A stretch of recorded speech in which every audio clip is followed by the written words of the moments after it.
أعوذ بالله من الشيطان الرجيم. بسم الله الرحمن الرحيم. ألف لام ميم. تلك آيات الكتاب الحكيم هدى ورحمة للمحسنين الذين يقيمون الصلاة ويؤتون الزكاة وهم بالآخرة هم يوقنون أولئك على هدى من ربهم وأولئك هم المفلحون. ومن الناس من يشتري لهو الحديث ليضل عن سبيل الله بغير علم ويتخذها هزوا أولئك لهم عذاب مهين.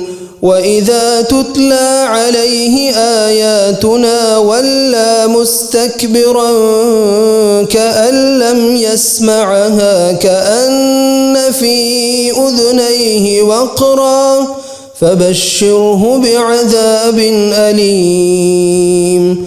إن الذين آمنوا وعملوا الصالحات لهم جنات النعيم خالدين فيها وعد الله حقا وهو العزيز الحكيم.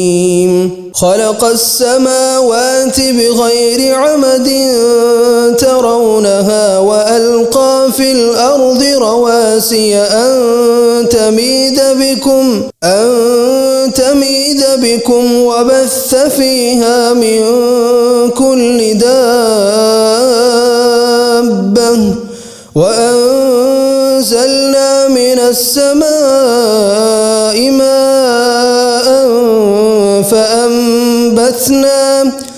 فأنبتنا فيها من كل زوج كريم.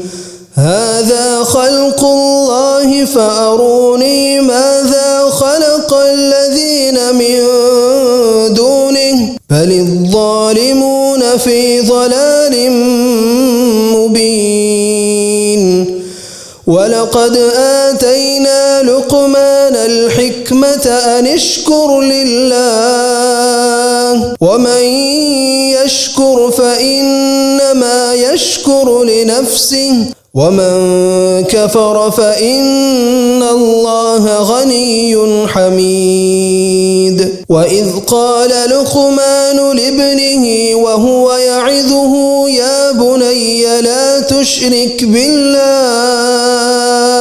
إن الشرك لظلم عظيم.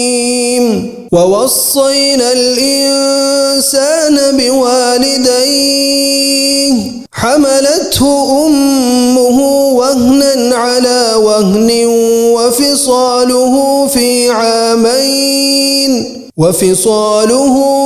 عامين أن اشكر لي ولوالديك إلي المصير. وإن جاهداك على أن تشرك بي ما ليس لك به علم فلا تطعهما وصاحبهما في الدنيا معروفا واتبع سبيل من أناب إلي ثم إلي مرجعكم فأنبئكم بما كنتم تعملون. يا بني إنها إن تك مثقال حبة من خردل